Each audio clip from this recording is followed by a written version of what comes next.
I'd settled into what looked like another quiet night at Tower 7. The coffee still hot in my thermos and the logbook spread open on the desk in front of me. 3 years of working these overnight shifts in Yellowstone's more remote areas had taught me to appreciate the predictable rhythm of radio checks, weather updates, and the occasional report of campers building fires too close to dry brush. The isolation never bothered me much. If anything, I preferred it to the chaos of the visitor centers during peak season. The tower sat 40 feet above the forest floor, giving me a clear view across miles of lodgepole pine and Douglas fir that stretched toward the park's eastern boundary. During the day, I could spot smoke from illegal campfires or track the movement of wildlife through the clearings.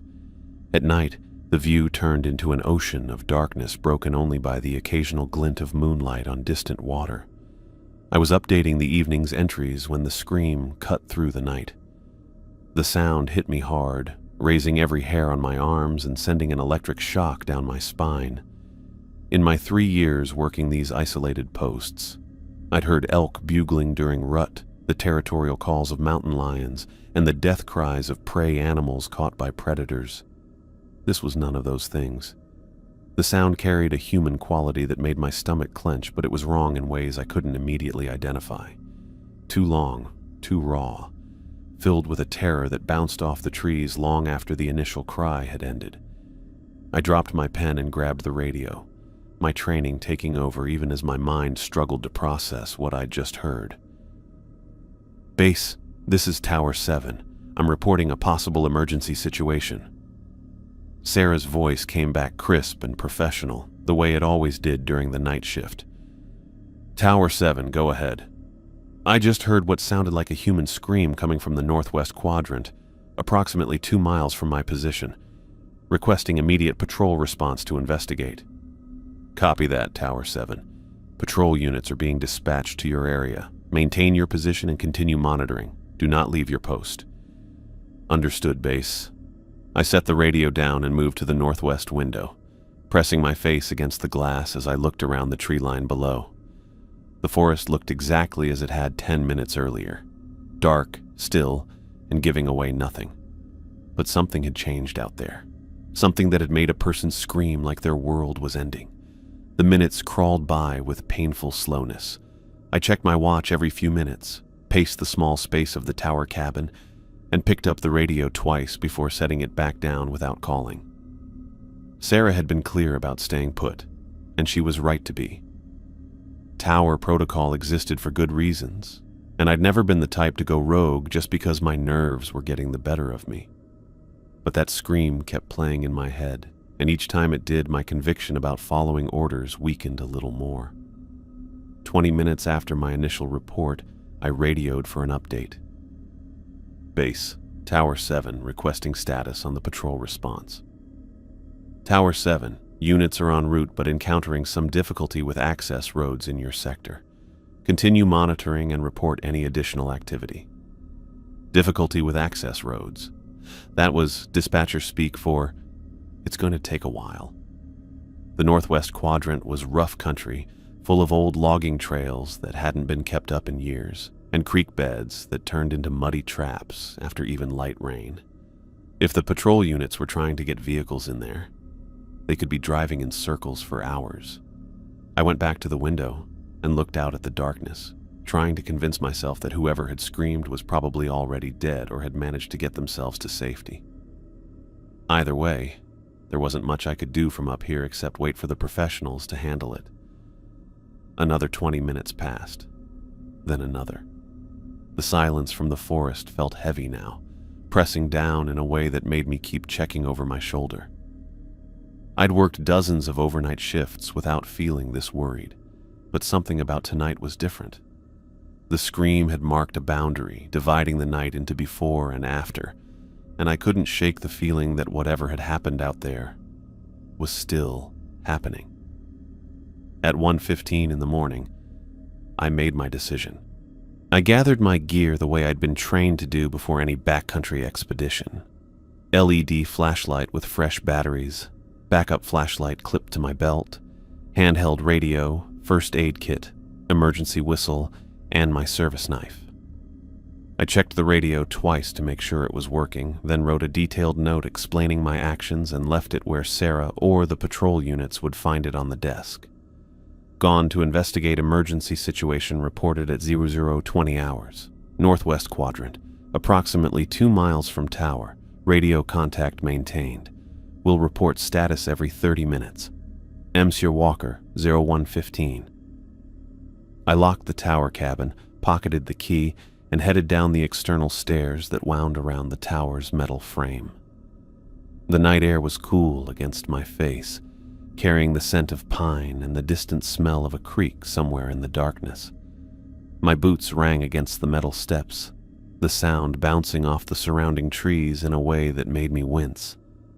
If anything was still out there, it would hear me coming from a mile away. But that scream had come from a human being, and even if the patrol units were on their way, they were clearly having trouble reaching the area. 3 years of working in wilderness rescue had taught me that the first hour after an emergency was often the most critical. If someone was hurt and bleeding out there in the dark, waiting for backup might mean the difference between a rescue and a body recovery. I reached the base of the tower and paused to get my bearings. The northwest quadrant stretched out before me, a maze of game trails and old fire roads that I knew better than most people knew their own neighborhoods. The scream had come from somewhere near Cedar Creek, where the terrain dropped into a series of small valleys that were popular with backcountry hikers. It was also an area where cell phone coverage was non-existent and where someone could easily get turned around if they were traveling at night. I turned on my flashlight and started walking, the beam cutting through the darkness ahead of me as I followed the main trail that would take me toward the creek. Behind me, Tower 7 rose like a skeletal finger against the star-filled sky, the cabin's windows reflecting my flashlight beam back at me until the trees closed in and blocked it from view. The forest felt different once I was inside it, the way it always did at night. During the day, these same trails were pleasant walks through postcard scenery. In the darkness, every shadow looked like something moving. Every snapping twig sounded like footsteps, and the spaces between the trees seemed to stretch on forever. I'd done plenty of night hiking during my training and in my early years as a ranger, but it never got completely comfortable. The darkness leveled the playing field between humans and everything else that lived out here. I walked steadily for 15 minutes, following the trail as it wound through stands of lodgepole pine and across a series of small clearings, where the moonlight provided enough light to navigate without the flashlight. The night sounds were normal. Wind moving through the trees, the distant call of an owl, the rustle of small animals moving through the plants. Whatever had caused that scream was either long gone or staying very quiet. The trail began to go down towards Cedar Creek, and I could hear the sound of running water somewhere ahead. This was the area where the scream had come from, and I slowed my pace as I looked around the darkness for any sign of human presence. Camping gear, abandoned backpacks, tracks in the soft earth near the creek, anything that might tell me what had happened out here. I was 20 minutes into my hike when I heard the first branch snap. The branch snap came from directly ahead, followed by the sound of something large moving through the bushes with no care for being quiet. I stopped walking and turned off my flashlight, letting my eyes adjust to the moonlight coming through the tree cover. Whatever was making that noise was coming toward me, crashing through plants in a way that suggested panic rather than hunting. I held the flashlight tighter and listened to the approaching noise. Branches snapped one after another, along with the clear sound of someone stumbling over roots and fallen logs. Human movement, definitely, but shaky and desperate. The person was moving fast but clumsily, like they were running from something in an area they couldn't see properly. The sounds got louder, and I heard heavy breathing mixed with what might have been crying. I clicked the flashlight back on and pointed the beam toward the noise, calling out in the firm voice I'd learned to use with lost hikers. "Hello, this is Ranger Walker with the National Park Service. Are you injured?" A figure burst through a cluster of young pines about 30 yards ahead, stumbling directly into my light beam. The person crashed to their knees, then struggled back to their feet, swaying badly. Even from a distance, I could see dark stains covering their clothes. I moved toward them quickly, but cautiously, keeping the flashlight trained on their face so I could see their expression. The guy looked young, maybe early 20s, with short brown hair and features that would probably be friendly under normal circumstances. Right now, his eyes were wide with terror, and his mouth hung open as he dragged air into his lungs in ragged gasps. "Hey, take it easy," I said, closing the distance between us. "I'm here to help." "What's your name?" "Tyler," he managed between breaths. "Tyler Garcia. Oh God, we have to get out of here right now." I reached him and immediately understood why he was having trouble breathing. 4 parallel cuts ran diagonally across his chest, starting near his left shoulder and going down toward his ribs. The cuts had torn through his t-shirt and gone deep enough into the skin beneath that blood had soaked the fabric and was still flowing steadily. The wounds were too clean and too evenly spaced to be from any kind of accident. "Jesus, what happened to you?" I pulled out my radio with one hand while examining his injuries with the flashlight. "Base, this is Walker. I've found an injured hiker at my location. Male, early 20s, multiple lacerations to the chest. I need immediate medical evacuation." Tyler grabbed my arm with both hands, his fingers digging into my jacket sleeve. "No, you don't understand. It's still out there. It killed Michael, and it's coming for us. We have to run." "Slow down. Who's Michael? And what's still out there?" I tried to keep my voice calm while taking in more details about his condition. His left shoe was missing, and his sock was torn and bloody. Scratches covered his arms and face where he'd run through the trees. The kid was in shock, probably hypothermic, and losing blood at a rate that made me worry about how long he'd been running around out here. "My brother," Tyler said, his voice cracking. "We were camping by the creek, and this thing came out of nowhere. It grabbed Michael and just... God, the sounds he made. I tried to help him, but it was too strong, too fast. I ran, but it's been following me. It's been playing with me." Sarah's voice crackled through the radio. "Walker, medical evac will take at least 90 minutes to reach your coordinates. Can you move the victim to a closer extraction point?" Tyler heard the transmission and shook his head frantically. 90 minutes? We'll be dead in 90 minutes. That thing is hunting us. It knows where we are." I looked around at the dark forest surrounding us, trying to process what Tyler was telling me. Animal attacks were rare, but not unheard of in this part of Yellowstone. Mountain lions occasionally went after campers, and there had been a few grisly incidents over the years. But the wounds on Tyler's chest looked too precise, too deliberately placed, and his description of something hunting them suggested behavior that didn't match any predator I knew. "What kind of animal was it?" I asked, helping him lean against a tree trunk to take weight off his injured leg. "Bear? Mountain lion?" "It wasn't an animal," Tyler said, his voice dropping to a whisper. "It was tall, maybe 7 feet, and thin like it hadn't eaten in months. But it moved wrong, like its joints were in the wrong places. And its face..." He trailed off, staring past me into the darkness. I followed his look but saw nothing except the normal shadows between the trees. "Tyler, you're in shock. Sometimes when people are traumatized, they don't remember things clearly. Why don't we focus on getting you medical attention, and then we can worry about..." A massive crash carried through the forest behind Tyler, the sound of something large hitting a tree trunk hard enough to shake the branches. Tyler spun around, lost his balance, and fell against me. I caught him with my free arm while swinging the flashlight toward the sound. "It found us," Tyler whispered. "Oh God, it found us." Another crash, closer this time, followed by the distinctive sound of wood splintering. Whatever was making that noise was moving in our direction with purpose, no longer concerned about stealth. I could hear branches breaking in a steady rhythm that suggested something large pushing through the bushes in a straight line.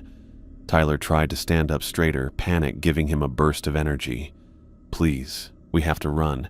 It killed Michael, and it's going to kill us too. You have to believe me."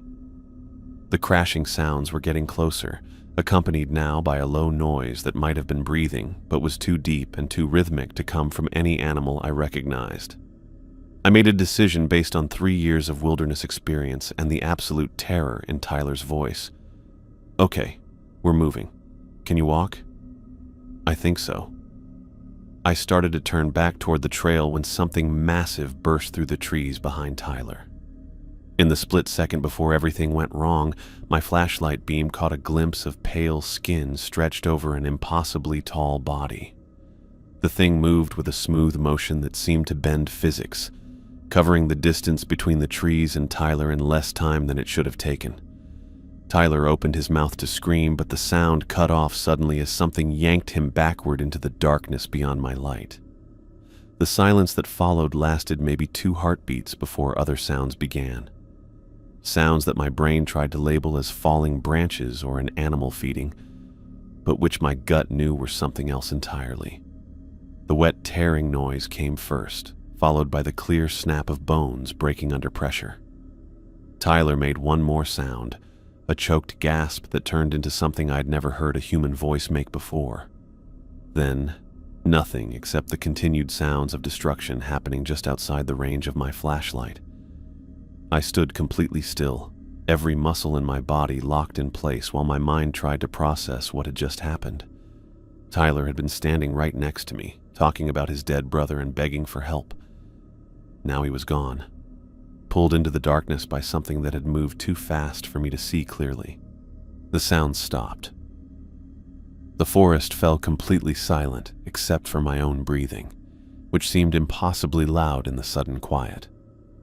I realized I was still holding the radio in one hand and the flashlight in the other, both pointed at the empty space where Tyler had been standing 30 seconds earlier. My survival instincts finally broke through the shock. I clicked off the flashlight and stood in the darkness, listening for any sound that might tell me where the thing had gone. Nothing. But I could feel it out there, watching me from somewhere just beyond the edge of perception. I took one careful step backward, then another, testing each step to make sure I didn't snap a branch or kick a rock. The trail back to Tower 7 stretched behind me through 2 miles of dark forest, but it was the only chance I had.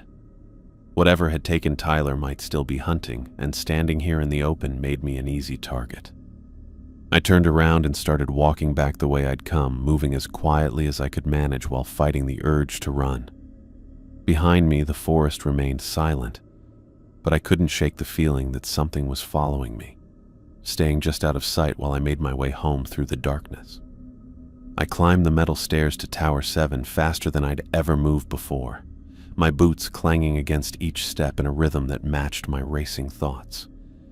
Every few seconds I looked back at the tree line, expecting to see that pale figure come out from the shadows, but the forest stayed still. The radio crackled against my belt as I fumbled with the cabin keys, my hands shaking badly enough that it took 3 tries to get the door unlocked. Once inside, I slammed the door and immediately turned the deadbolt, then moved around the small space, checking every window latch. The tower cabin had been built for isolation and weather resistance, with thick log walls and heavy-duty hardware on all the openings. I tested each window lock twice, pulling on the frames to make sure they were secure. The space that had felt like a sanctuary for 3 years now felt like a trap 40 feet above the ground. I grabbed the radio and keyed it with more force than necessary. "Base, this is Walker. Emergency situation. I need immediate backup at Tower 7. Sarah's voice came back steady but concerned. "Walker, we have units en route to your last known position. What's your status?" "The hiker I found is dead. There's something else out here, something that killed him. I'm barricaded in the tower and I need armed backup now." A pause that lasted too long. "Walker, can you describe the threat?" I looked out the northwest window at the dark forest where Tyler had died less than an hour ago. How could I describe what I'd seen?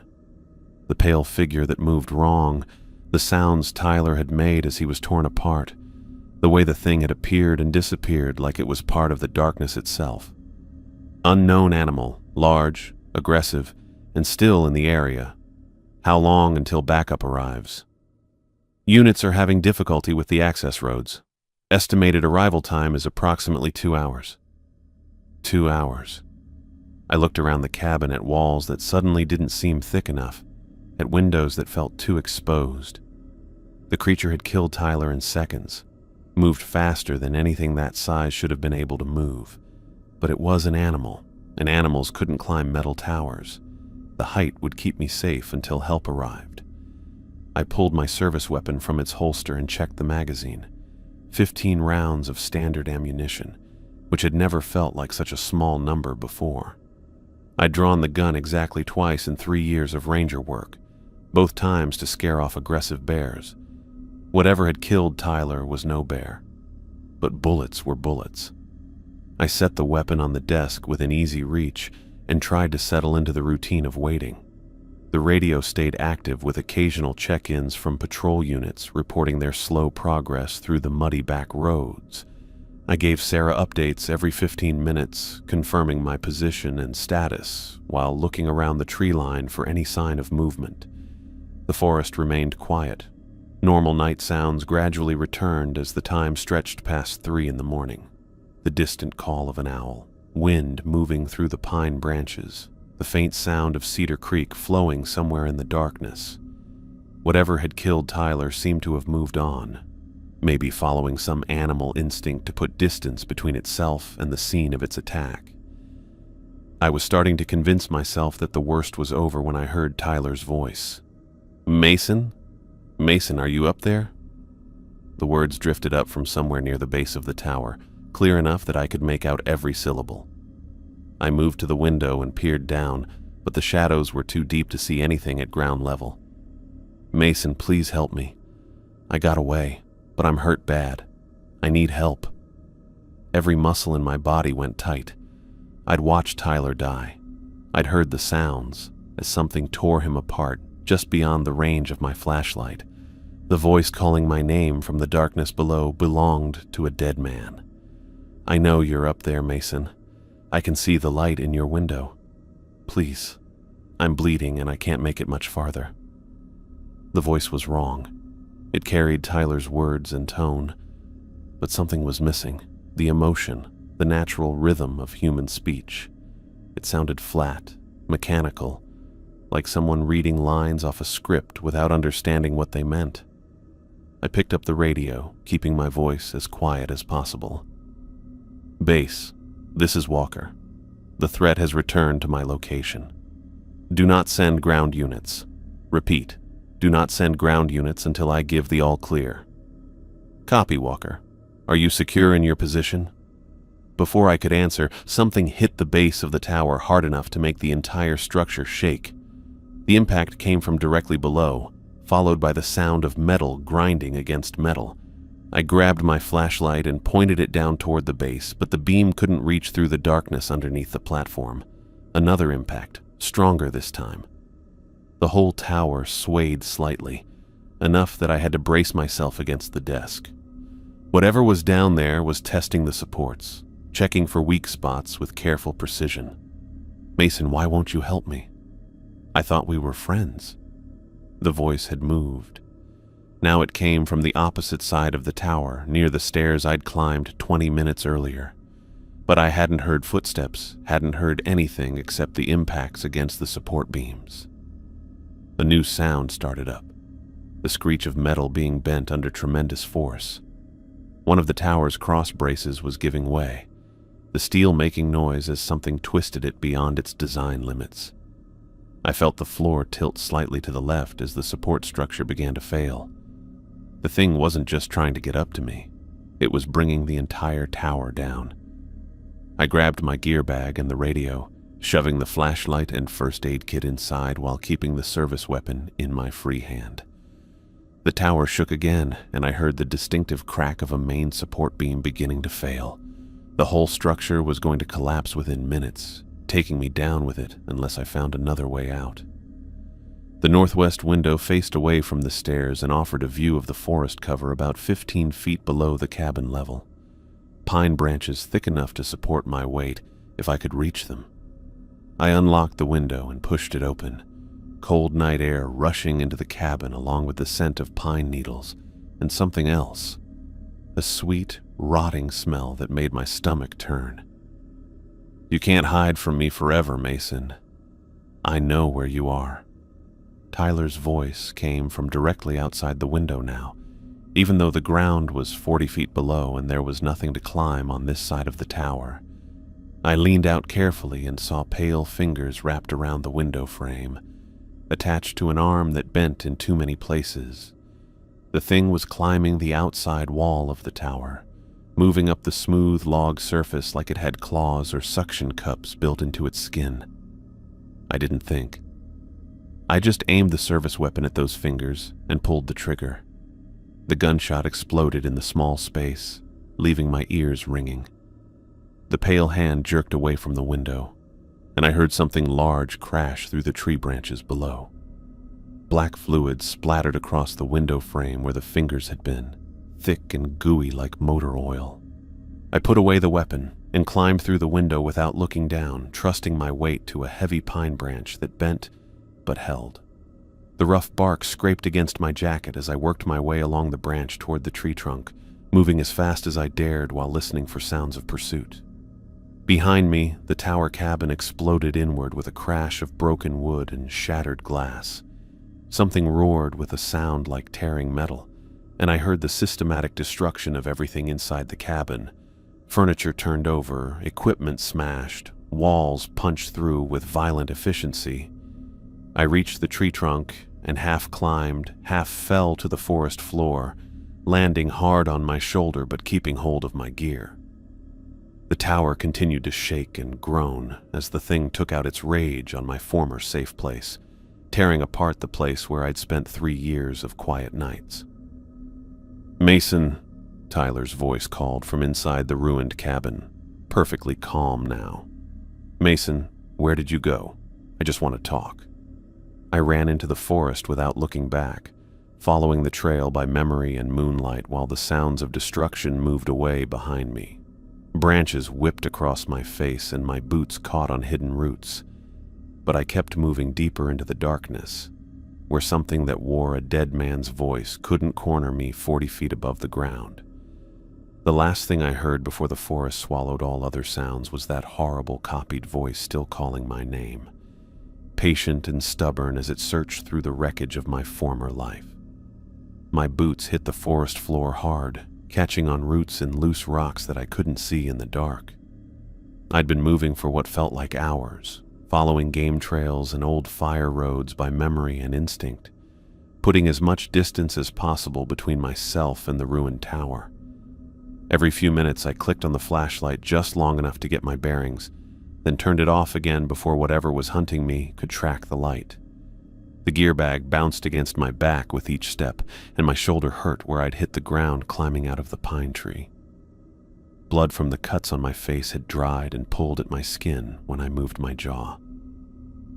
But I kept running because stopping meant thinking about what I'd seen, about Tyler's voice coming from something that definitely wasn't Tyler anymore. Branches hit my jacket and caught my sleeves as I pushed through stands of young lodgepole pine. The forest went on forever in all directions, mile after mile of wilderness that had felt like protection during my years of tower duty, but now seemed like a maze designed to trap me with whatever was following behind. I'd lost track of which direction I was heading, focused only on moving forward and the need to keep going until sunrise brought help or exhaustion made the choice for me. My legs started shaking somewhere around the 4th mile. The rush that had carried me through the tower collapse and the initial escape was wearing off, leaving behind the reality that I'd been running uphill through rough country for most of the night. My breathing came in harsh gasps that seemed impossibly loud in the quiet forest, and my vision started going spotty around the edges. I stumbled into a small clearing where moonlight came down through a gap in the trees, providing enough light to see fallen logs and scattered boulders. My left knee gave out without warning, sending me crashing against the trunk of a massive Douglas fir. I slid down the rough bark until I was sitting on the ground with my back pressed against the tree, chest heaving as I tried to catch my breath. The forest around the clearing was completely silent. No wind, no animal sounds, nothing except my own labored breathing and the distant whisper of water flowing somewhere in the darkness. I fumbled for my radio and pressed the button with fingers that wouldn't stop shaking. Base, this is Walker. I'm approximately 6 miles northeast of Tower 7. Still mobile, but need immediate backup. Static answered me. I tried again, adjusting the frequency, but got nothing except electronic snow. Either I was too far from the main communications array or something was interfering with the signal. Either way, I was on my own until I could reach higher ground or get closer to one of the relay stations scattered throughout this sector. I closed my eyes and focused on slowing my breathing, trying to ignore the way every shadow seemed to move when I wasn't looking directly at it. The creature had destroyed my tower and chased me for miles, but it was still just an animal. Animals got tired, lost interest, moved on to easier prey. I just needed to stay hidden until morning brought search teams and enough daylight to make tracking easier. That's when I heard it moving through the trees. The sounds came from multiple directions at once, branches breaking to my left, footsteps circling around behind the clearing, the soft whisper of something large pushing through bushes. But the movement was wrong, too deliberate and too coordinated. Whatever was out there was taking its time, making sure I knew it was closing in. Mason? Tyler's voice drifted across the clearing from somewhere near the tree line, the same flat, emotionless tone I'd heard outside the tower window, but now I could hear something else underneath it. A wet, rasping quality, like someone talking with their mouth full of blood. Mason, why are you hiding from me? I thought we were going to help each other. I drew my service weapon and tried to track the voice, but it seemed to come from different locations each time. First from the trees directly ahead, then from my left, then from somewhere behind me that should have been impossible to reach without me hearing approach footsteps. I'm hurt, Mason. I need a friend to help me get home. The voice was getting closer, moving through the forest with the patient persistence of something that knew its prey was trapped. I pressed myself tighter against the tree trunk and tried to control my breathing, but every muscle in my body was locked with tension that made staying quiet almost impossible. Something stepped into the moonlight at the edge of the clearing. For a moment, my brain tried to process what I was seeing as Tyler.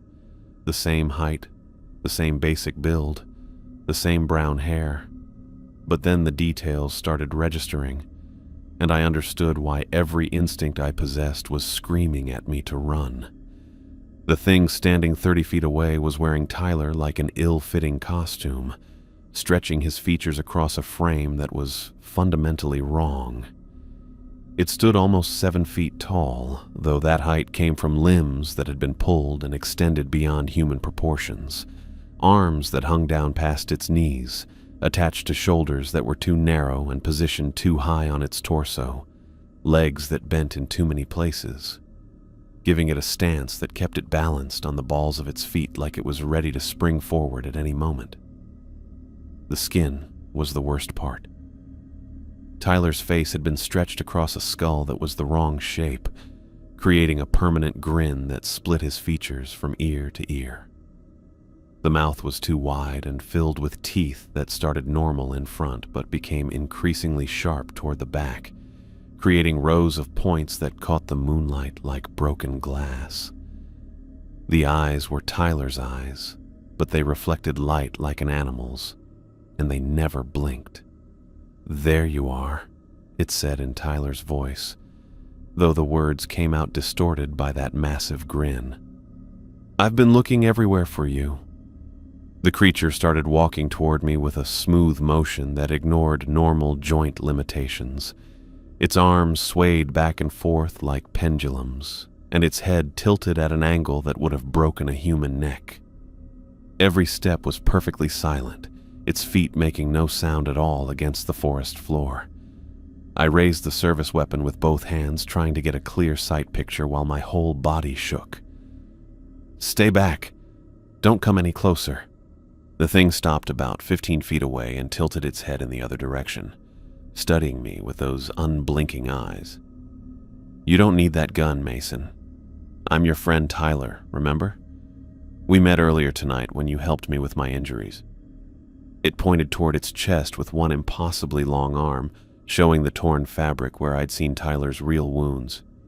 But underneath the ripped shirt, the skin was pale and unmarked, stretched tight over ribs that stuck out at sharp angles. "You're not Tyler," I said, surprised that my voice came out steady. "Tyler is dead." The grin got wider, pulling the stolen features into something that looked like it might split apart at any moment.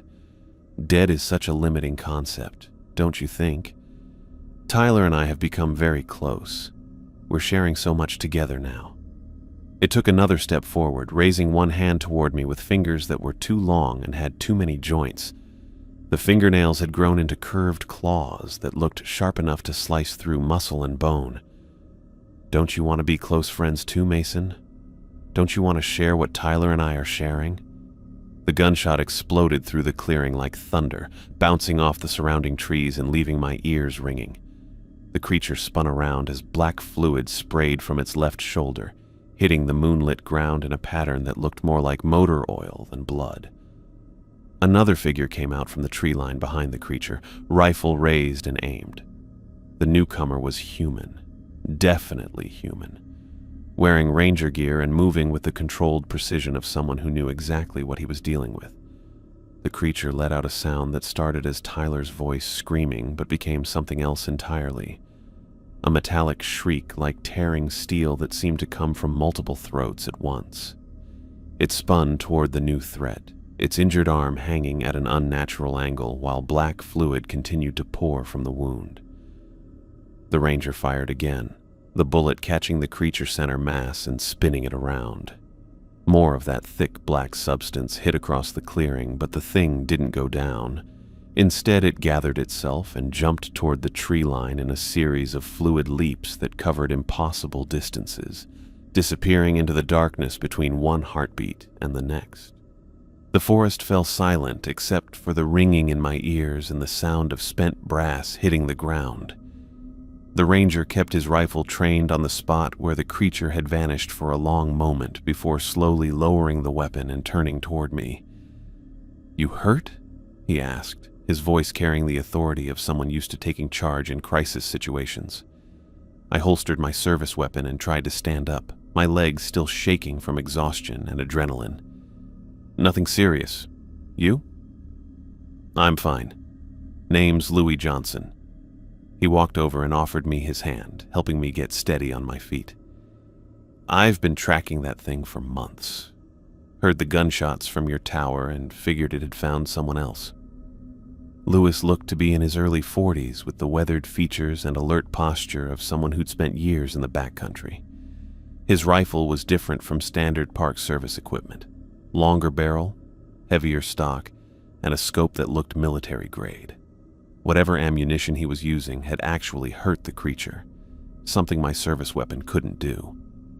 "What the hell was that thing?" I asked, looking at the black stains scattered across the clearing where the creature's blood had hit the ground. Louis slung his rifle across his shoulder and checked his watch. "Something that shouldn't exist, but does anyway. We need to get you out of here before it decides to come back with friends." He pointed toward the eastern edge of the clearing where I could make out what might have been a trail leading downhill. "My truck's about 2 miles that way. You up for a walk, or do I need to carry you?" I shouldered my gear bag and tested my legs. They were still shaky but functional. "I can make it, but I want answers. I want to know what killed Tyler and why it was wearing his face." Louis nodded and started walking toward the trail. "You'll get your answers, but not here. And not while that thing is still hunting. Let's move." I followed him into the trees, leaving behind the clearing where something impossible had tried to kill me with a dead man's voice. Behind us, the black stains on the ground slowly began to smoke in the moonlight, dissolving into vapor that smelled like copper and decay. Louis started moving the moment the creature's sounds faded into the distance, waving for me to follow him toward the eastern edge of the clearing. I shouldered my gear bag and fell into step behind him, my legs still unsteady but functional enough to keep up. He moved with the quiet confidence of someone who'd spent years walking through wilderness at night, testing each step before putting his full weight down while keeping his rifle ready across his chest. We walked in silence for the first half-mile, following what might have been an old game trail that wound between massive Douglas firs and stands of lodgepole pine. Lewis stopped every few minutes to listen, his head tilted toward the surrounding forest while his eyes looked around the shadows between the trees. The creature could still be out there, wounded and angry, waiting for another chance to finish what it had started. My shoulder hurt where I'd hit the ground climbing out of the pine tree, and the cuts on my face had started bleeding again from walking uphill through rough terrain. But the pain helped keep me focused, gave me something concrete to think about, instead of the memory of Tyler's stretched features and that horrible grin full of sharp teeth. "How long have you been tracking it?" I asked when we reached a small creek that burbled invisibly in the darkness. Louis stopped at the water's edge, looking both directions before stepping across on a fallen log. 3 years, ever since it killed my partner in Glacier National Park. He said it matter-of-factly, like he was discussing the weather, but I caught the tightness around his eyes when he mentioned his partner. 3 years of hunting something that had already taken someone important to him. 3 years of nights like this one, moving through dark forests with modified weapons and ammunition that most people didn't know existed. "The missing campers you mentioned," I said, following him across the log. "How many?" 6 people in the last month. 3 separate incidents, all in remote areas of the park. We found what was left of the first group about 2 weeks ago." Louis adjusted his rifle strap and kept walking. That's when I knew it was here. The trail began going down through a series of switchbacks that took us deeper into a narrow valley. I could hear running water somewhere ahead, and the air carried the smell of wet earth and rotting leaves. Normal forest smells that should have been comforting but now seemed threatening, like they might be hiding something worse underneath. "Your ammunition," I said.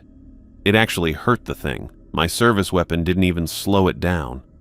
Lewis reached into his jacket and pulled out a brass cartridge, holding it up so I could see it in the moonlight. The bullet looked similar to standard rifle ammunition, but with a slightly different color to the metal and strange markings etched around the base. "Custom load. Took us 2 years to develop something that would penetrate its hide and actually cause damage." He pocketed the cartridge and kept walking. "Even then, it's not enough to kill it. Just hurts it enough to make it retreat and rethink its approach." We walked for another 20 minutes before I saw light coming through the trees ahead. Louis had parked his truck on what looked like an old maintenance road, the kind of forgotten access route that Park Service used for equipment transport before better roads were built.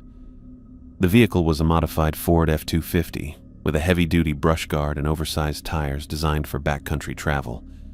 Louis unlocked the passenger door and waited while I climbed inside, then secured his rifle in a rack mounted behind the seats.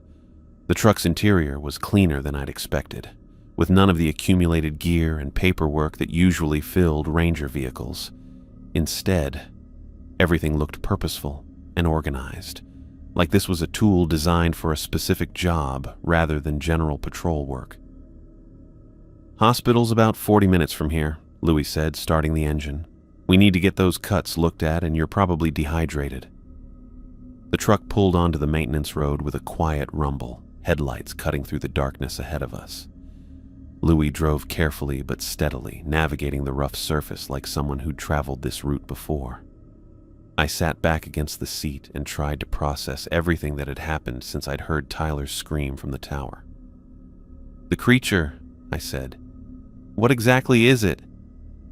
Louis was quiet for a long moment, his hands steady on the steering wheel as we went through a series of potholes filled with muddy water. "We don't know. Not exactly. The researcher on our team has theories, but nothing definitive.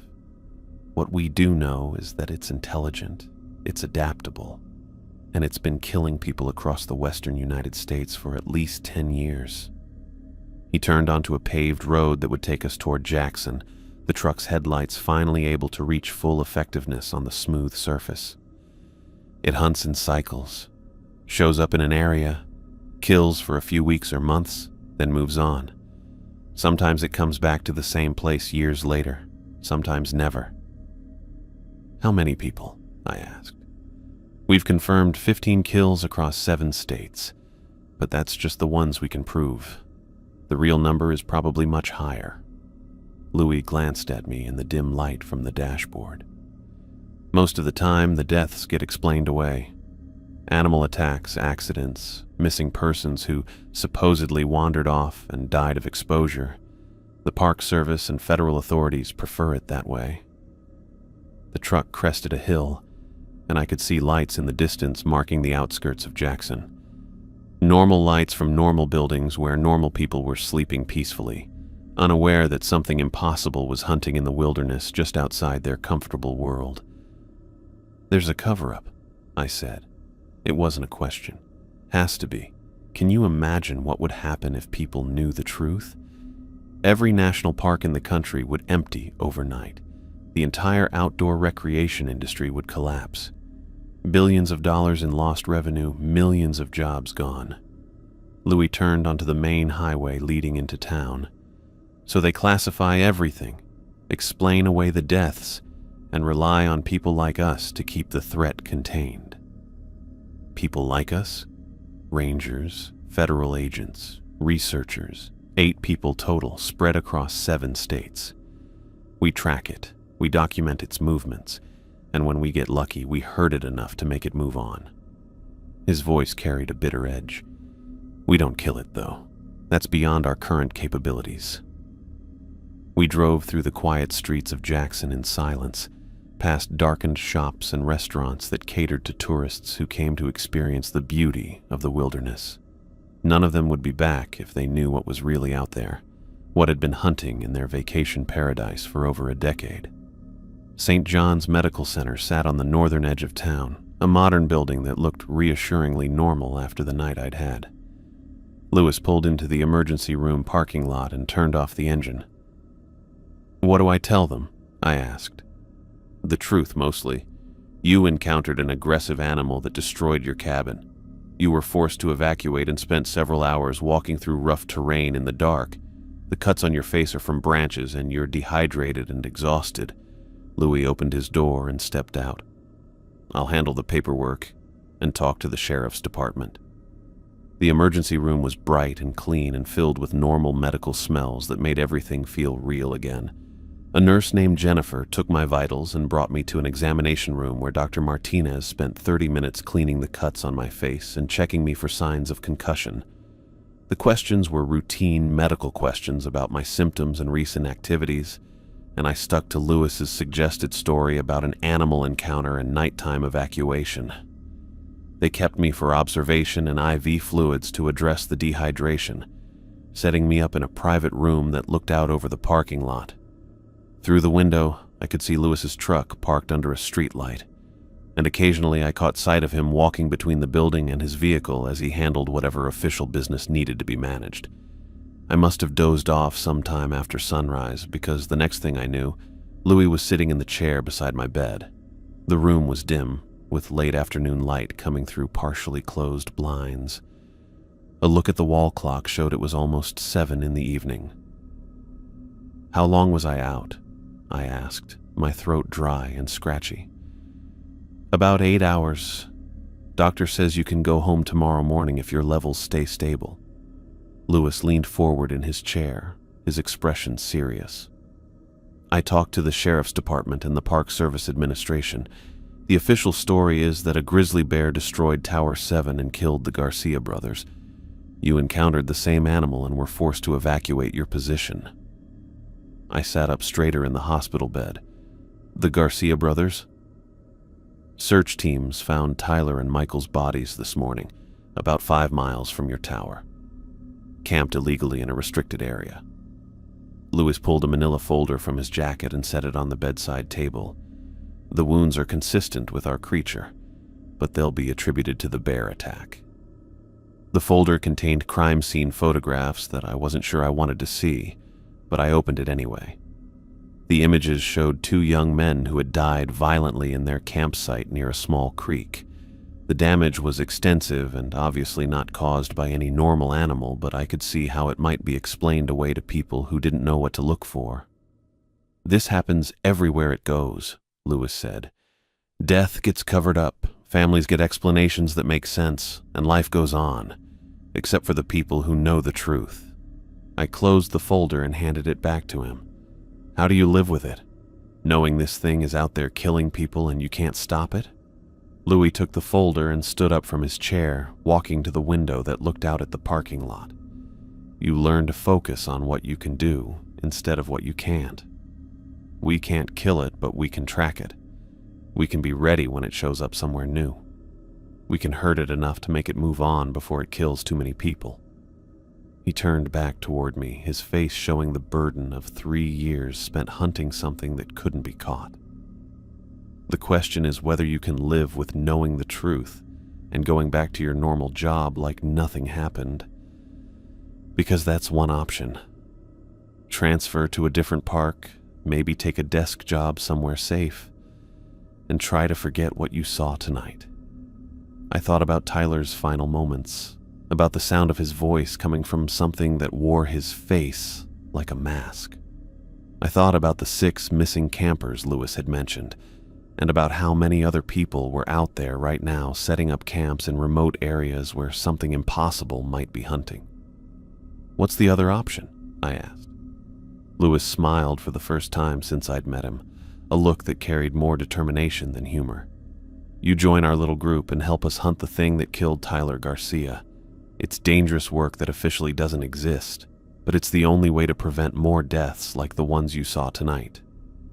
He walked back to the chair and sat down, leaning forward with his elbows on his knees. "I won't lie to you, Mason. The work is hard, the resources are limited, and the creature is smart enough to stay ahead of us most of the time. But people like you, rangers with field experience who know how to handle themselves in the wilderness, that's what we need if we're going to have any chance of protecting the people who don't know what's out there."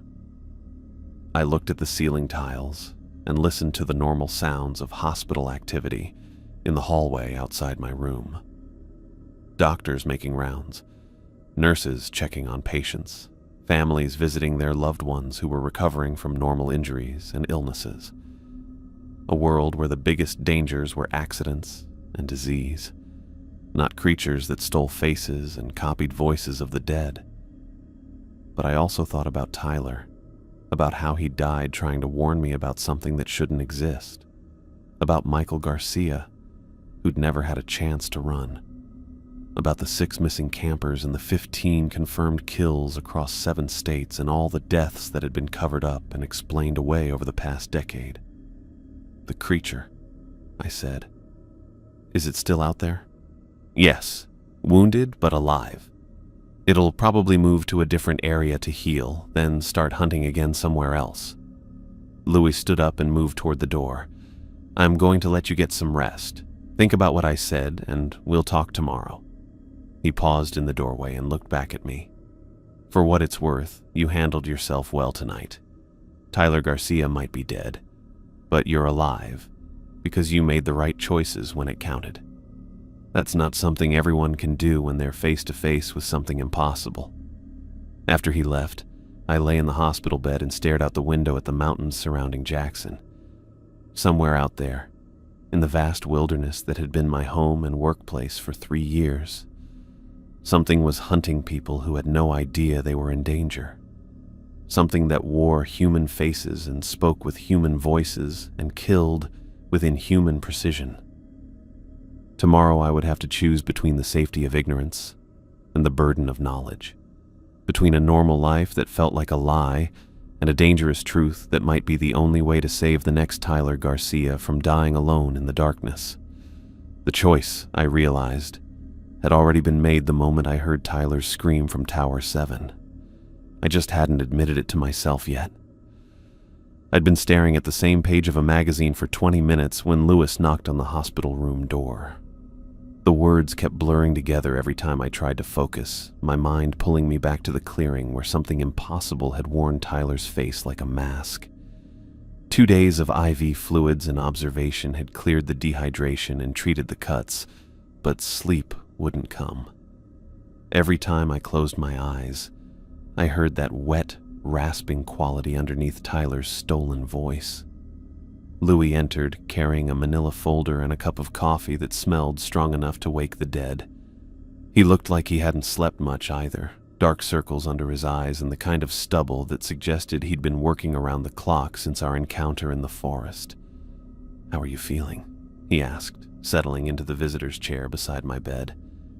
"Like I got hit by a truck and then chased through the woods by something that shouldn't exist." I set the magazine aside and watched him arrange the folder on the bedside table. "Please tell me you have good news."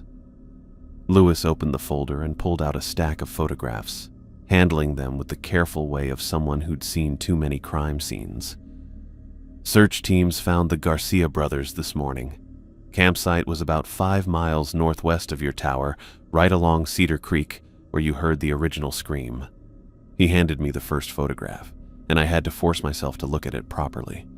Tyler and Michael Garcia had died at what appeared to be a well-established campsite, complete with a fire ring and cleared sleeping area that suggested they'd been there for several days. Their tent was torn apart, gear thrown across a 20-foot radius like someone had exploded a bomb inside their camp. The second photograph showed the bodies themselves, and I understood immediately why Louis had been reluctant to share these images. Both brothers had wounds that were surgical in how precise they were, long parallel cuts that went deep enough to show bone in some places. The spacing was too regular, and the angles too planned for any animal I'd ever seen. "Official cause of death?" I asked, though I already knew the answer would be insufficient. "Grizzly bear attack. Single adult male, estimated weight between 400 and 500 pounds. Louis pulled out another photograph that showed claw marks on a nearby tree trunk. "Sheriff's Department found tracks and scat that support the theory, plus hair samples caught on broken branches." I studied the tree damage more carefully. The claw marks were deep and spaced like a large bear might leave, but something about the pattern bothered me. The scratches were too uniform, like someone had measured the distance between each gouge to make sure they were consistent. "The creature planted evidence," I said. "That's our working theory. It's intelligent enough to understand how human investigators process crime scenes, and it's been refining its cover-up techniques for years." Louis retrieved the photographs and arranged them in chronological order, based on the evidence markers visible in each image. "This isn't the first time we've seen staged bear sign at one of its kill sites." The implications hit me like cold water. An animal that could mimic human voices and wear human faces was disturbing enough, but one that understood forensic investigation and could manipulate physical evidence suggested a level of intelligence that made it exponentially more dangerous. "Tyler and Michael were camping illegally," Louis continued, pulling out a Park Service map marked with red X's. "This whole section has been restricted to overnight camping for the past 18 months, ever since we started seeing unusual activity in the area." The map showed the restricted zone covering roughly 30 square miles of wilderness around Cedar Creek and the surrounding drainage basins. 3 additional red marks indicated locations where other incidents had occurred, forming a rough triangle with Tyler and Michael's campsite at the center. "Other disappearances?" I asked. 3 people over the past year. Solo hiker named Jennifer Walsh last October disappeared about 2 miles upstream from where we found the Garcia brothers. Couple from Denver named the Hendersons vanished in March while on an anniversary camping trip. We found their gear but never recovered the bodies." Louis traced the locations with his finger, showing how they formed a pattern around the same general area. All of them were experienced outdoors people who knew the risks and followed proper safety protocols. I thought about Tyler's final moments, how the creature had tracked him through miles of forest before finally cornering him in that clearing. The idea that it had been hunting in this area for over a year, picking off isolated targets while leaving just enough evidence to maintain plausible cover stories, made my skin crawl. "How long has this been going on?" I asked. "Not just here, but everywhere." Louis closed the map and leaned back in his chair, looking tired and worn down. "We've been tracking confirmed kills for the past decade, but there are reports going back much further that fit the pattern. The creature seems to hunt in cycles, shows up in an area, kills for several weeks or months, then disappears completely. Sometimes it comes back to the same location years later, sometimes never. He opened a different section of the folder and pulled out a summary sheet covered with locations, dates, and victim counts. The data stretched across 7 western states, from Washington down to Arizona, with clusters of activity that moved in no predictable pattern. 15 confirmed kills that we can definitively attribute to the creature, Louis said, but that's just cases where we had direct involvement or access to evidence that couldn't be explained away. The real number is probably 3 or 4 times higher. I scanned the list of locations and dates, recognizing several national parks and wilderness areas where I'd worked or spent time. Places that had seemed safe and familiar now carried the knowledge that something predatory had moved through them, hunting people who'd come seeking peace and recreation in nature. The cover-up, I said. How high does it go? High enough. Park Service Administration, FBI, couple of senators who sit on the appropriate committees. The official position is that public knowledge would cause mass panic and destroy the outdoor recreation industry overnight.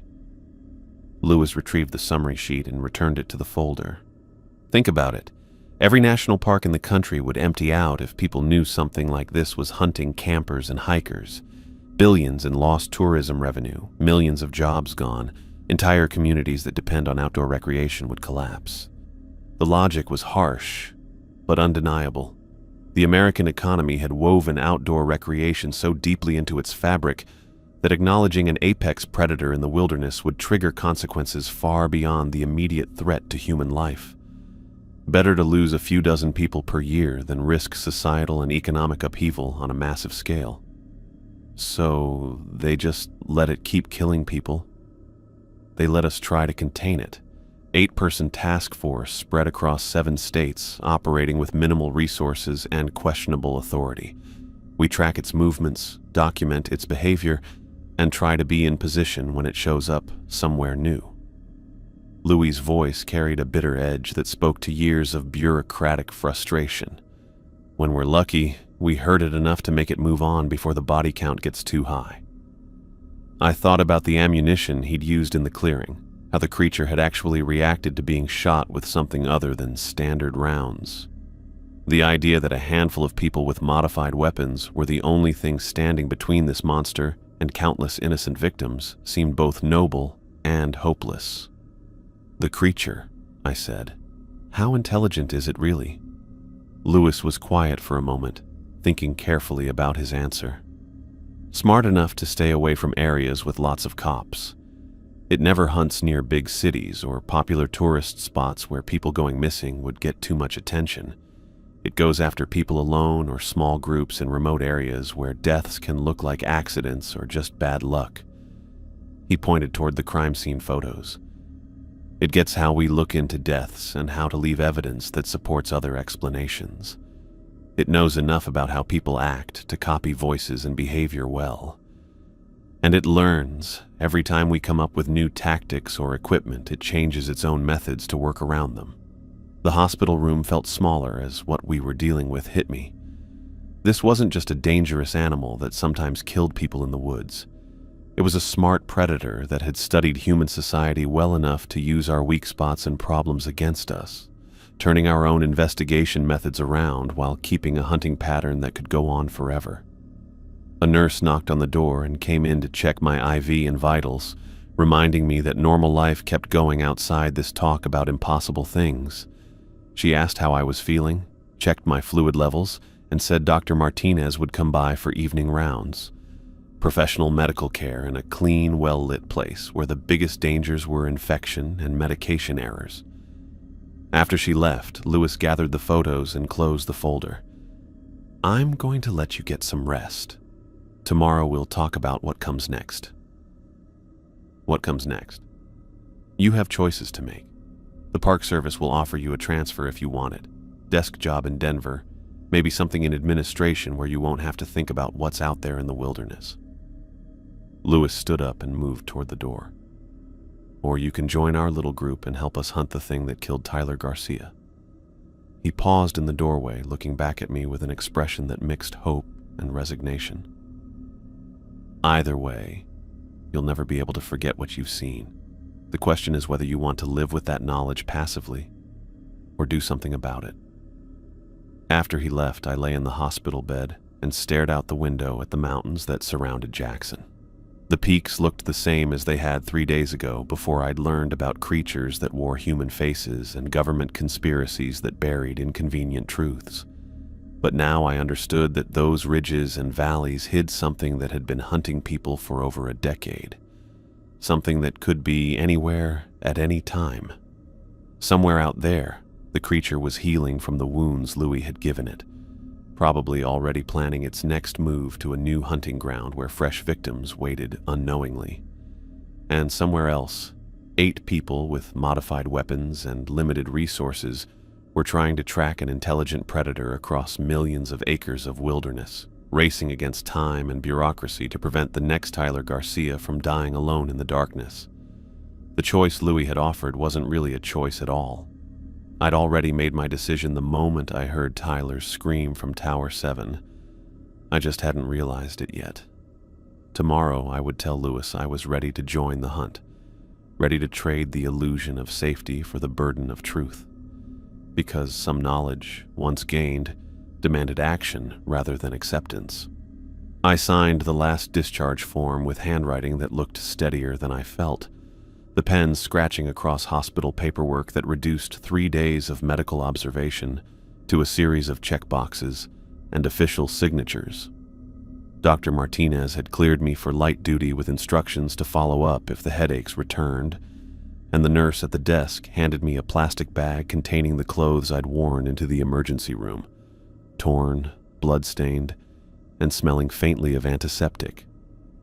The Park Service had arranged temporary housing at a small complex on the outskirts of Jackson, the kind of furnished apartments they kept for seasonal workers and rangers between permanent assignments. The unit was clean and functional, with generic furniture and a view of the parking lot that felt deliberately unremarkable. I dropped my gear bag on the single bed and stood in the middle of the living room, surrounded by beige walls and rental-grade appliances that belonged to no one. My supervisor had called twice while I was in the hospital, offering condolences about the tower incident and mentioning a possible transfer opportunity. The Denver regional office had an opening in resource management, desk work, regular hours, no overnight assignments in remote locations. Safe work for someone who'd been through a traumatic experience with dangerous wildlife.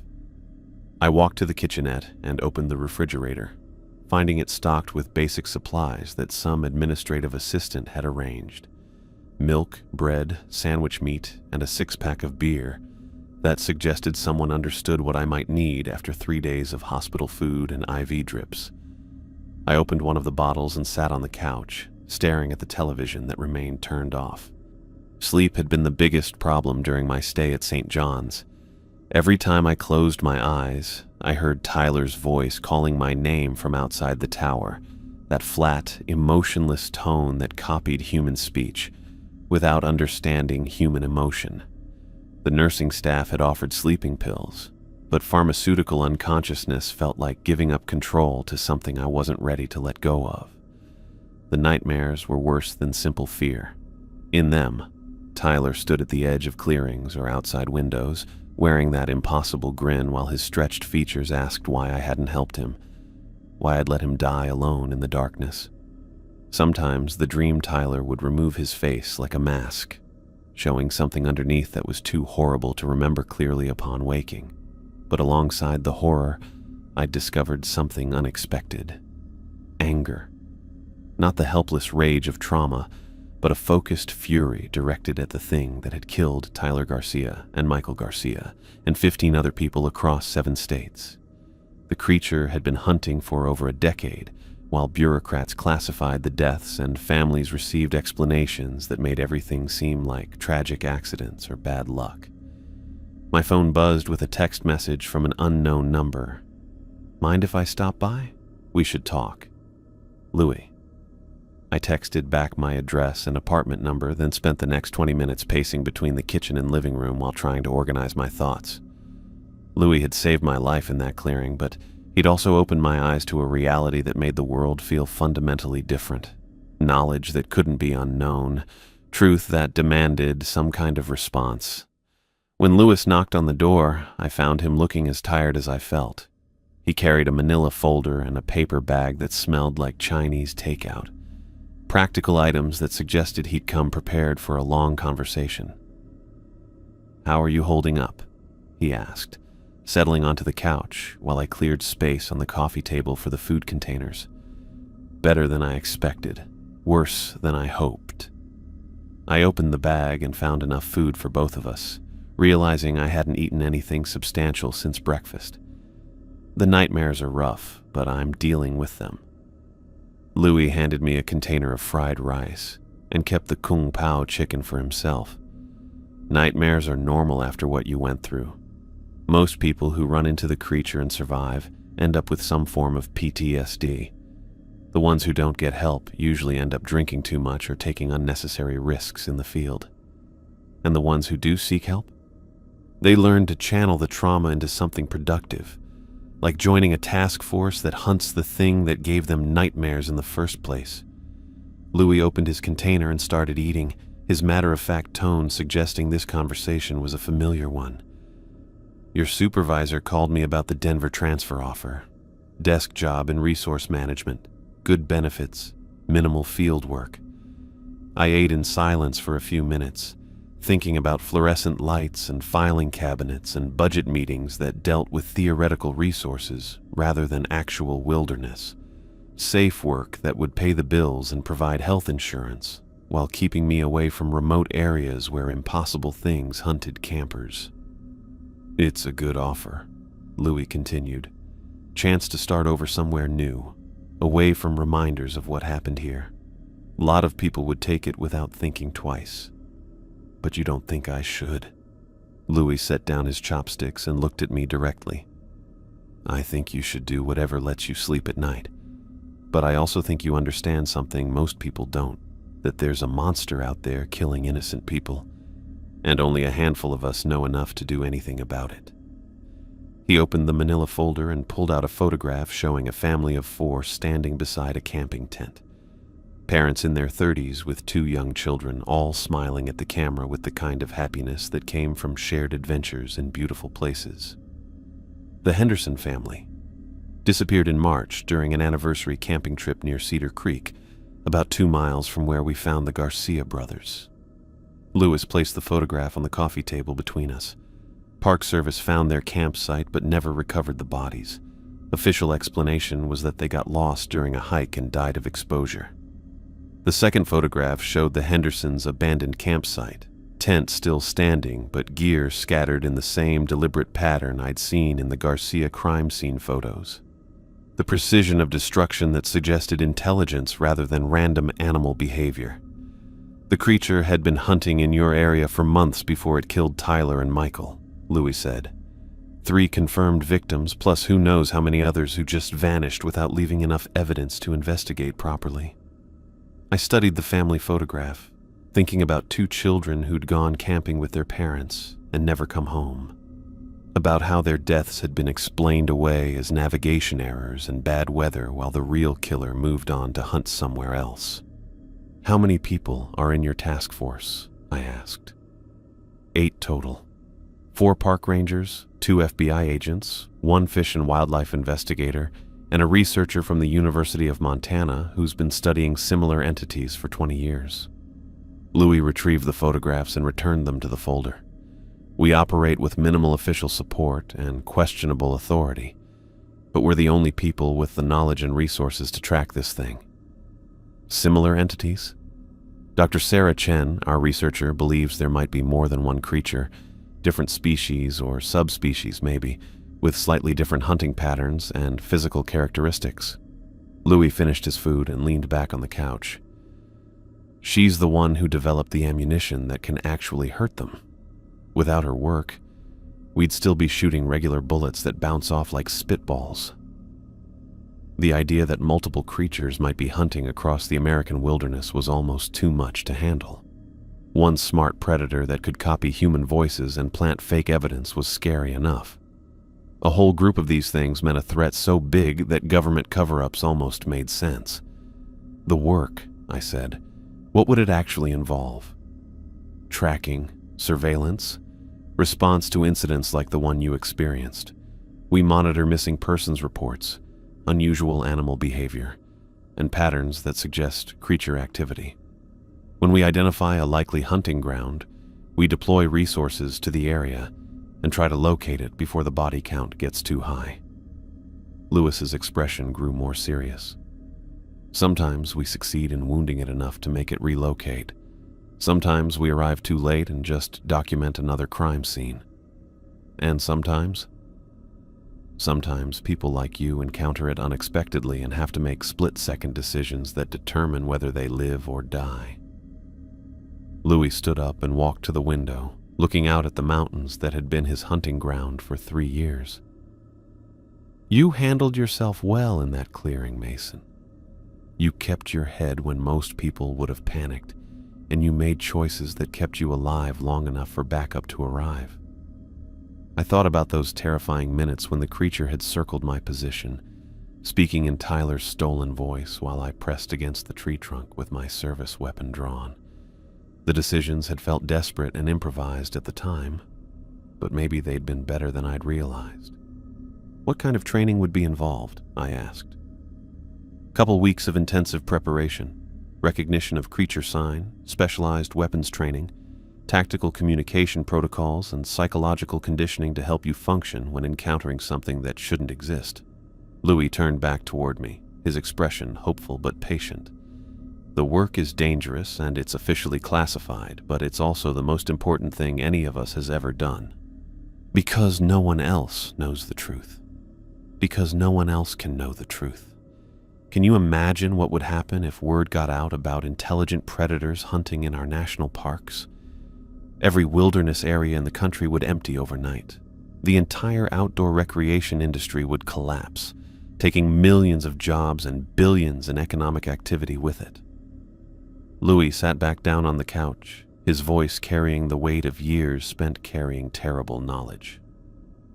So we do the work quietly, without recognition or official support, because it's the only way to protect both the victims and the society that depends on never knowing they exist.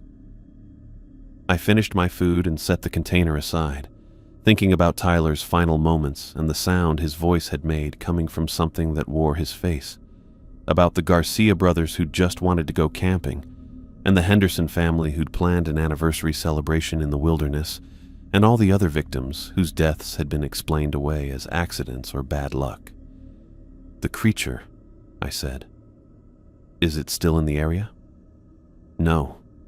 Our tracking suggests it moved north after the encounter in the clearing, probably heading toward Glacier National Park, following its typical pattern of hunting for a few weeks before relocating to avoid detection. Louis collected the empty food containers and put them back in the paper bag. Which means there are fresh potential victims in a new hunting ground, people who have no idea something impossible is moving through their wilderness. The anger I'd been carrying since the hospital flared stronger, focused now on the knowledge that the creature was already selecting new targets while I sat in temporary housing debating career options.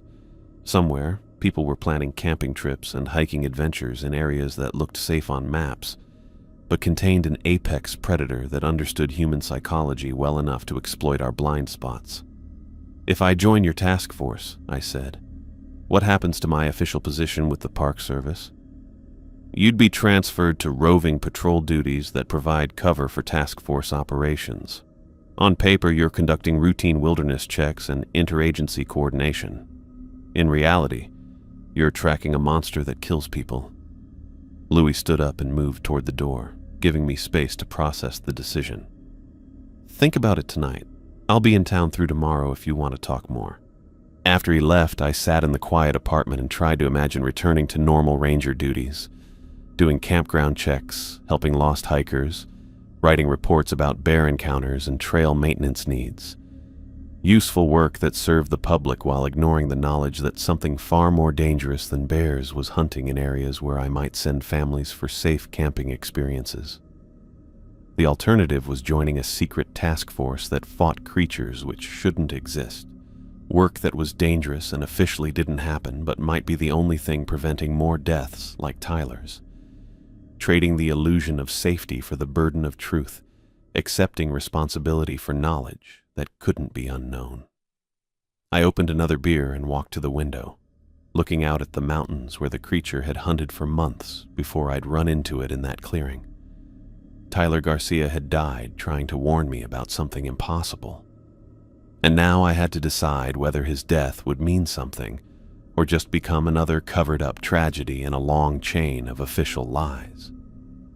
The choice, I figured out, had been made 3 nights ago when I'd heard Tyler's scream from Tower 7.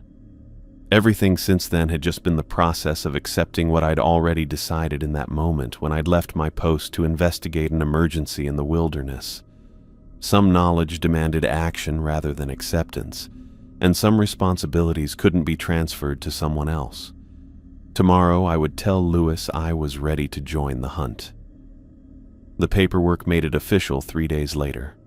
Transfer orders from Tower 7 to roving patrol duties, effective immediately, with assignment to coordinate interagency wilderness monitoring across the greater Yellowstone ecosystem. On paper, I was still a regular park ranger with expanded responsibilities for checking remote areas and liaising with neighboring jurisdictions. In reality, I'd become the newest member of a task force that hunted something which officially didn't exist. Lewis picked me up from the apartment complex at dawn, his modified F-250 loaded with gear that looked like standard wilderness equipment to casual observation. Extra fuel cans, climbing ropes, camping supplies, and rifle cases that could have belonged to any serious backcountry researcher. Only the ammunition boxes were different, marked with symbols I didn't recognize and sealed with tape that suggested careful handling. We drove to a private range outside Jackson that Louis had been using for training exercises, 40 acres of isolated property owned by a retired federal agent who asked no questions about the specialized rounds that left unusual impact patterns on steel targets. The range featured multiple shooting positions at various distances, plus mock-ups of camping scenarios and woodland environments where we could practice tactical movement. "First lesson," Louis said, handing me a rifle that looked similar to his but lighter in construction. "The creature's hide is almost impervious to standard ammunition. Regular bullets bounce off or make shallow wounds that heal within hours. These rounds are different." He showed me cartridges that appeared normal at first glance but revealed strange details under closer examination. The bullets were made from some kind of composite material that had been treated with chemicals I couldn't identify, and the brass casings carried markings that looked like they'd been etched rather than stamped. "Dr. Chen spent 2 years developing this ammunition," Louis explained, loading 5 rounds into the rifle's magazine. "Combination of rare earth metals and chemical compounds that react specifically to the creature's biology. It won't kill the thing, but it causes enough damage to make it retreat and reconsider its hunting ground." I spent the first week learning to handle the modified rifle, which fired differently than any weapon I'd used before. The recoil was sharper and the muzzle flash was brighter, and the rounds left different residue that required special cleaning procedures. Louis taught me to take apart and maintain the weapon until I could do it blindfolded, pointing out that equipment failure during an encounter meant death. The second week focused on recognizing signs of the creature's presence. Louis had collected photographs and casts of tracks from multiple encounter sites, showing me how to tell real creature sign from natural animal activity or human-made disturbances. The tracks were larger than any known predator, with claw marks that went beyond normal ranges and spacing that suggested the creature walked on its toes. "It's intelligent enough to avoid leaving obvious sign most of the time," Louis said, showing me photographs of barely visible impressions in soft earth. "But when it's hunting actively, it gets less careful about concealment. Fresh kills make it confident, and confidence makes it sloppy." He taught me to identify feeding sign, territorial markings, and the strange scratch patterns the creature left on trees after successful hunts. Some of the photos showed damage to bark that looked almost artistic in its precision, as if the creature was marking territory with deliberate symbols rather than random claw marks. The third week covered psychological conditioning, which turned out to be the hardest part of the training. Louis made me watch video footage from previous encounters, recordings captured by task force members during creature sightings in Montana, Colorado, and Washington. The videos were grainy and shaky, but they showed enough detail to prepare me for the creature's impossible movements and wrong proportions. The mind wants to rationalize what it's seeing, Louis explained, pausing a recording that showed something pale moving between trees with fluid motion that hurt to watch. Your brain will try to make sense of the creature by categorizing it as a known animal or a person in costume. Fighting those instincts is crucial to survival. He made me practice describing the creature from memory until I could give accurate details without hesitation. Height, approximate weight, distinctive features, movement patterns, and behavioral characteristics that might predict its next actions. The psychological training included stress exercises, where I had to maintain focus while Louis played recordings of the creature's voice mimicry, teaching me to ignore the emotional impact of hearing words spoken by something that wasn't human. During our 4th week of preparation, Louis showed me personnel files for the other task force members. 8 people spread across 7 states, each with specialized skills that contributed to tracking and containing the creature's activities. Dr. Sarah Chen at the University of Montana served as the team's researcher and ammunition developer, while FBI agents Jennifer Walsh and Mark Stevens provided federal resources and access to missing persons databases. Resources are always limited, Louis said, reviewing incident reports from the past year. We operate on a shoestring budget with equipment that's technically borrowed from various agencies. Most of our intelligence comes from monitoring missing persons reports and cross-referencing them with environmental factors that suggest creature activity. The task force tracked patterns across multiple states, looking for clusters of disappearances in remote areas that shared geographic or seasonal characteristics. They'd identified hunting cycles that lasted between 6 and 12 weeks, followed by dormancy periods when the creature seemed to disappear entirely before emerging somewhere new. Louis explained that their success rate was mixed at best. Sometimes they arrived at hunting grounds early enough to wound the creature and force it to relocate before establishing a significant body count. Other times they found crime scenes days or weeks after the fact, documenting evidence while local authorities classified the deaths as animal attacks or accidents. We've prevented maybe 30 kills over the past 3 years, Louis said, his tone carrying the weight of lives saved and lives lost. But for every person we save, there's another victim in an area we didn't monitor closely enough or didn't reach in time. By the end of our training period, I understood why only 8 people knew the truth about what was hunting in America's wilderness areas. The knowledge was too heavy for most people to carry, and the work required skills and mental toughness that ruled out most potential candidates. You had to be willing to hunt something impossible while keeping up the act that you were just doing routine Park Service duties. Louis got the call on a Thursday morning while we were cleaning rifles after target practice. Dr. Chen had been watching reports from Glacier National Park and spotted a pattern that matched the creature's previous hunting behavior. 3 missing persons in the past 10 days, all solo hikers or small groups in remote backcountry areas. The disappearances were grouped around the same drainage system, and park rangers had reported unusual animal behavior in the region. "It's moved faster than we expected," Louis said, studying the incident map Dr. Chen had transmitted. "Usually takes 2 to 3 weeks to establish a new hunting ground, but it's already selecting targets in Glacier." The missing persons included a solo photographer who'd been documenting wildlife near Hidden Lake, a couple from Seattle who'd been backpacking the Continental Divide Trail, and a local fishing guide who knew the area well enough that getting lost was unlikely. All 3 cases shared the same characteristics as previous creature attacks: experienced outdoors people who'd vanished without trace in areas they should have been able to navigate safely. "We leave tomorrow," Louis said, folding the map and checking his gear list. "Drive up to West Glacier and start tracking from the last confirmed sighting locations. If we're lucky, we can wound it enough to make it move on before it kills anyone else." I spent that evening loading my gear into Louis's truck. checking my modified rifle one last time and making sure my ammunition was properly secured. The weapon felt known now after weeks of training, and I understood its capabilities and limitations well enough to use it effectively. More importantly, I developed the psychological conditioning needed to function when confronting something that broke every natural law I'd been taught to believe.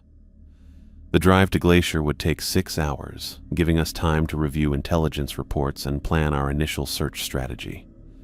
Dr. Chen had identified 3 areas where the missing persons had last been seen, forming a triangle around Hidden Lake that suggested the creature was hunting from a central base location.